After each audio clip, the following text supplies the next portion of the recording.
ચાલો આજે આપણે ટાઇફોઇડ તાવના ક્લિનિકલ મેનેજમેન્ટ વિશે વિગતવાર ચર્ચા કરીશું. આ કોઈ સામાન્ય લેક્ચર નથી, પણ એક પ્રેક્ટિકલ ગાઈડ છે જે તમને તમારી રોજિંદી પ્રેક્ટિસમાં ટાઇફોઇડના દર્દીઓને યોગ્ય રીતે નિદાન અને સારવાર આપવામાં મદદ કરશે. ચાલો શરૂ કરીએ. આપણે એકદમ લોજિકલ ક્રમમાં આગળ વધીશું. જાણે કે કોઈ દર્દી આપણી પાસે આવ્યો હોય તો આપણે કેવી રીતે વિચારીશું? પહેલાં લક્ષણો પરથી શંકા કરીશું, પછી નિદાન પાક્કું કરીશું, ત્યાર પછી સારવારનો પ્રોટોકોલ સમજીશું, જટિલ કેસોને કેવી રીતે હેન્ડલ કરવા તે જોઈશું, અને છેલ્લે રોગને ફેલાતો કેવી રીતે અટકાવવો તેના પર વાત કરીશું.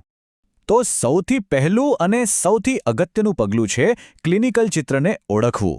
કયા લક્ષણો જોઈને આપણા મગજમાં ટાઇફોઇડની શક્યતા આવવી જોઈએ? સચોટ નિદાનની શરૂઆત અહીંથી જ થાય છે. જુઓ, ટાઇફોઇડની સૌથી ક્લાસિક નિશાની છે એના તાવની પેટર્નની. આમાં એકદમથી ઊંચો તાવ નથી આવતો. એના બદલે તાવ દરરોજ ધીમે ધીમે પગથિયાની જેમ વધે છે. આને આપણે સ્ટેપ લેડર ફીવર કહીએ છીએ. આ એક ખૂબ જ સૂચક ચિહ્ન છે જેને ક્યારે અવગણવું નહીં. તાવની સાથે બીજા પણ ઘણા લક્ષણો જોવા મળે છે. લગભગ 80% કેસમાં સખત માથાનો દુખાવો અને ભૂખ મરી જવી એ તો સામાન્ય છે. એ સિવાય પેટમાં દુખાવો, વટાણાના સૂપ જેવા જાડા અને ખાસ કરીને છાતી અને પેટ પર દેખાતા ગુલાબી ડાઘ, જેને રોઝ સ્પોટ્સ કહેવાય છે, એ ટાઇફોઇડના ચોક્કસ સંકેતો છે.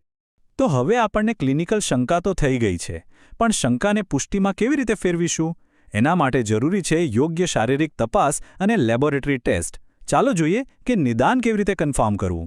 આ આંકડો બહુ જ મહત્વનો છે. 94%. આનો અર્થ એ છે કે જો અમુક ચોક્કસ ક્લિનિકલ ચિહ્નો હાજર હોય તો ટાઇફોઇડ હોવાની સંભાવના ખૂબ જ પ્રબળ છે, ભલે આપણી પાસે એડવાન્સ્ડ લેબની સુવિધા ન હોય. એટલે જ સારી ક્લિનિકલ તપાસનું કોઈ વિકલ્પ નથી. આ 4 ચિહ્નો ખાસ યાદ રાખજો. સૌથી મહત્વનું છે રિલેટિવ બ્રેડિકાર્ડિયા. સામાન્ય રીતે તાવ વધે એમ ધબકારા પણ વધે, પણ ટાઇફોઇડમાં એવું નથી થતું. તાવની સરખામણીમાં ધબકારા ઓછા રહેશે. આ ઉપરાંત જીભ પર સફેદ છારી જામી જવી અને બીજા અઠવાડિયામાં લીવરનું મોટું થવું પણ મહત્વના સંકેતો છે. અહીં એક બહુ મોટો તફાવત છે. મોટાભાગના બેક્ટેરિયલ ઇન્ફેક્શનમાં શ્વેત રક્તકણો એટલે કે WBC કાઉન્ટ વધે છે, પણ ટાઇફોઇડમાં ઉલટું છે. અહીં WBC કાઉન્ટ ઘટે છે, જેને લ્યુકોપેનિયા કહેવાય છે. આ વિરોધાભાસ નિદાન માટે એક બહુ મોટી ચાવી છે. એક વાત સ્પષ્ટ સમજી લો, વિડાલ ટેસ્ટ હવે આઉટડેટેડ છે. એની વિશ્વસનીયતા ખૂબ ઓછી છે અને ખોટા પોઝિટિવ રિપોર્ટ બહુ આવે છે. એના બદલે ટાઇફી ટેસ્ટ પર ભરોસો કરો. તે ફક્ત 3 દિવસમાં જ IgM એન્ટીબોડીઝ શોધી કાઢે છે અને વધુ ભરોસાપાત્ર છે. પ્રેક્ટિસમાં ટાઇફી.ને પ્રાથમિકતા આપો. અલબત્ત, નિદાન માટે ગોલ્ડ સ્ટેન્ડર્ડ તો હંમેશા બ્લડ કલ્ચર જ રહેશે. તે પહેલા દિવસથી જ પોઝિટિવ આવી શકે છે. પણ એક વાતનું હંમેશા ધ્યાન રાખવું. જો દર્દીએ તમારી પાસે આવતા પહેલાં જ કોઈ એન્ટીબાયોટિક લઈ લીધી હોય તો બ્લડ કલ્ચર ખોટું નેગેટિવ આવી શકે છે. સારું, હવે આપણે સૌથી અગત્યના ભાગ પર આવીએ છીએ, સારવાર. અહીં આપણો મુખ્ય ધ્યેય શું છે?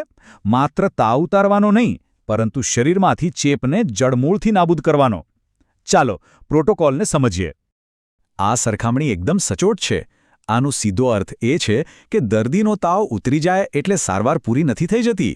જો આપણે દવા વહેલી બંધ કરી દઈએ તો અંદર છુપાયેલા બેક્ટેરિયા ફરીથી રોગને ઉથલો મરાવી શકે છે.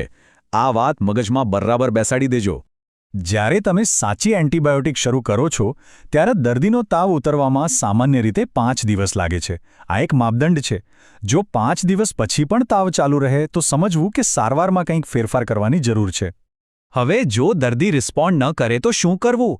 આ પ્રોટોકોલ બરાબર સમજી લો. સ્ટેપ 1, ઓફ્લોક્સાસિન 400 મિલીગ્રામ દિવસમાં 2 વારથી શરૂઆત કરો. 5 દિવસ રાહ જુઓ. સ્ટેપ 2, જો તાવ ચાલુ રહે તો ઓફ્લોક્સાસિન સાથે સેફિક્સાઇમ 400 મિલીગ્રામ દિવસમાં 2 વાર ઉમેરો. સ્ટેપ 3, બીજા 5 દિવસ પછી પણ સુધારો ન હોય તો ઓફ્લોક્સાસિન બંધ કરી દો, સેફિક્સાઇમ ચાલુ રાખો અને સાથે એઝિથ્રોમાઇસિન 1 ગ્રામ 5 દિવસ માટે ઉમેરો. આ સ્ટેપવાઇઝ અપ્રોચ છે. આ નિયમ ગાંઠ બાંધી લો. સારવારનો કુલ સમયગાળો ઓછામાં ઓછો 10 દિવસનો હોવો જોઈએ. અથવા બીજો નિયમ એ છે કે તાવ ઉતરી ગયા પછી પણ દવા ઓછામાં ઓછા 5 દિવસ સુધી ચાલુ રાખવી. આનાથી રિલેપ્સ થવાની શક્યતા નહિવત થઈ જાય છે. અત્યાર સુધી આપણે બિનજટિલ કેસોની વાત કરી, પણ જો કેસ ગંભીર હોય, કોમ્પ્લિકેટેડ હોય અથવા દવાની અસર ન થતી હોય તો આવા કેસોમાં આપણો અભિગમ તદ્દન અલગ અને વધુ આક્રમક હોવો જોઈએ. જો ટાઇફોઇડની અસર મગજ, ફેફસા કે હૃદય પર દેખાય તો એ એક મેડિકલ ઇમરજન્સી છે. આવા દર્દીને તરત જ હોસ્પિટલમાં દાખલ કરો.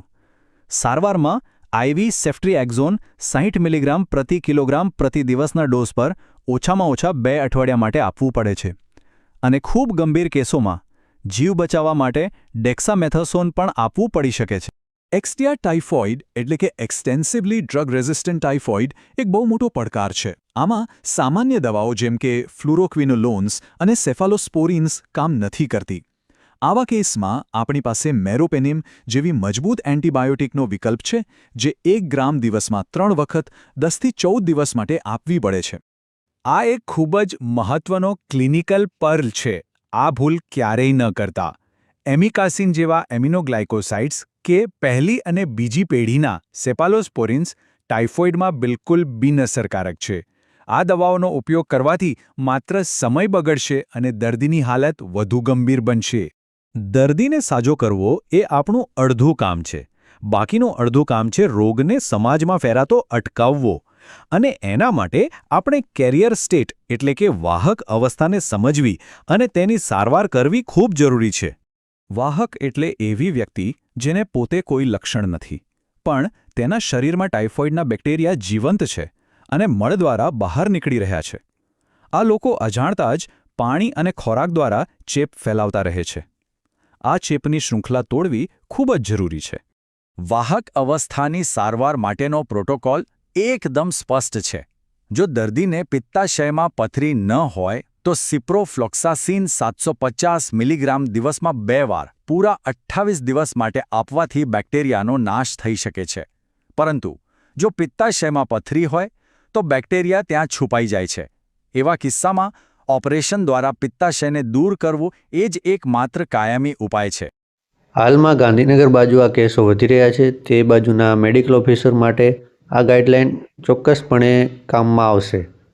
વિડીયો સારો લાગે તો લાઇક કરો. વિડીયો તમારા દરેક મિત્રોને શેર કરી દો. મારું નામ છે doctor Karan Mandali, your medical officer. આપણે મળીશું નેક્સ્ટ વિડીયોમાં. Thank you.